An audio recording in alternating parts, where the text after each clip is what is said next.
Hello everyone, Lewis Crompton here, and this is not financial advice. Have you ever worried about money?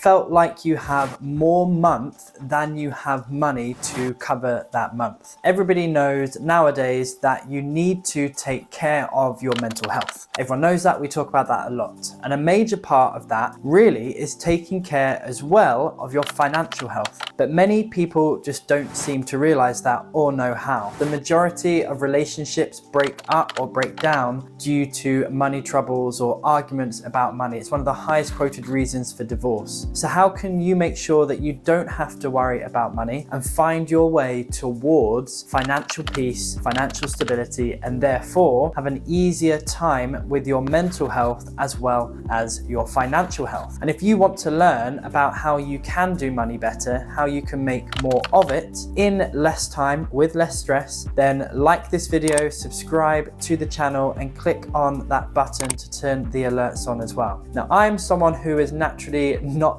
very good with money. I am a spender. Budgets and targets and everything like that, savings goals and everything, were things which never really seemed very fun to me, and so I just wasn't really interested in them or implementing them. My personality type, and maybe due to having some form of ADHD, although undiagnosed, could be the reason why I don't find saving or anything like that an easy thing. It's not fun. I'm really just not interested in doing something if I don't think it's fun, and I struggle to find the mental energy to carry it out if I don't see a really strong benefit or if it's not fun, which isn't always ideal when you run a business, because not every element of doing that job is fun. The thing that drives me within my business and that drives me is within this YouTube channel is a mission. That mission is a personal one to me, because I want to help 1 million families across the world increase their financial peace so they can work less, stress less, and play more. I don't yet have kids that I'm aware of, but I'm working myself into a position where when I do have them in the next few years, hopefully, I will be able to give them as much time as I want,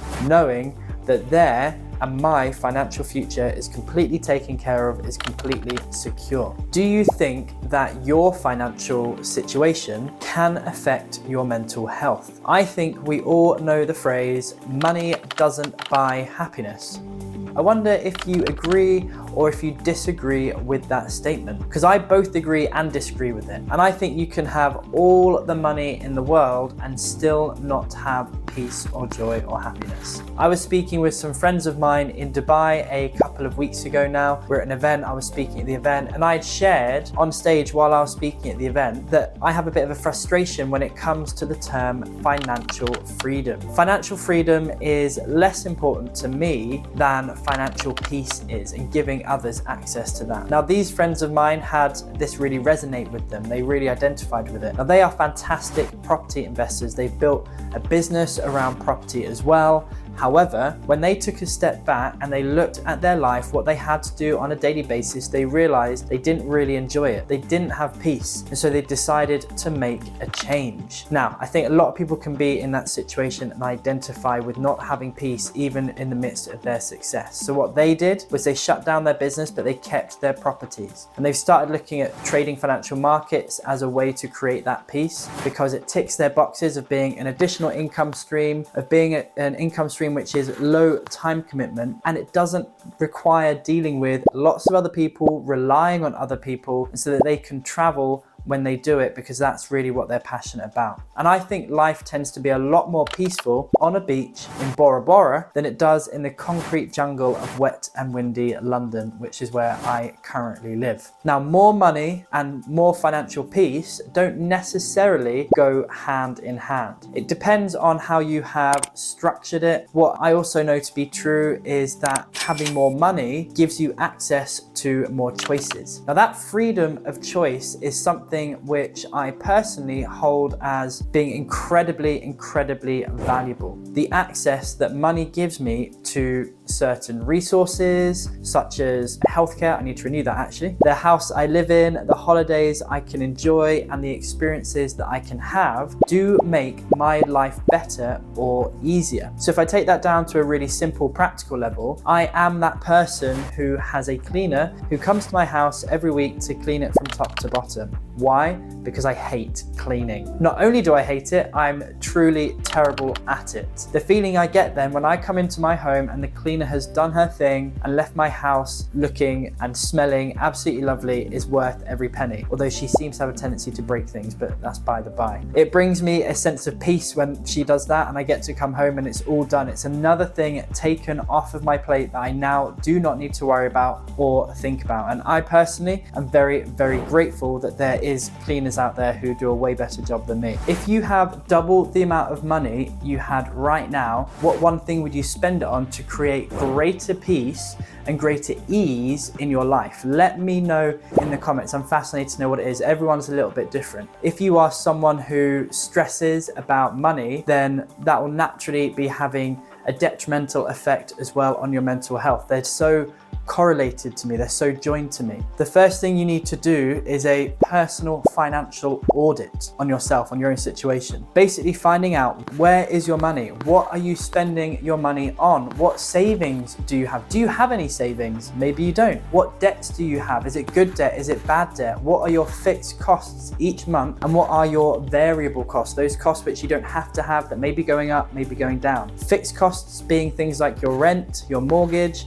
your car payment, phone bill, that type of thing. The things that you need in order to be able to live and function in society. So technically, your gym membership is not a fixed cost. It is not essential, it is variable because it is a choice. If you can't afford to go to the gym, then again, that may be having a big impact on your mental health, your physical health as well. Although there is definitely other ways you can exercise, other places that you can exercise away from the gym. You don't have to go to a gym, I suppose. Now, a variable cost would be how much you spend each month on, I don't know, takeaway, Chinese takeaway, McDonald's for me, eating out, clothes, holidays, etc., etc. I personally don't like the word budget that much. I do prefer the term spending plan because this shouldn't be about restriction. It's not about restricting your money. It should be about planning, about investing, and about growth. So when we hear budget, we can often feel negative about it. So it's really, how do you plan to spend your money? A lot of financial anxiety comes from a lack of knowledge about what money you actually have, a lack of knowledge about how you are spending. Where is your money going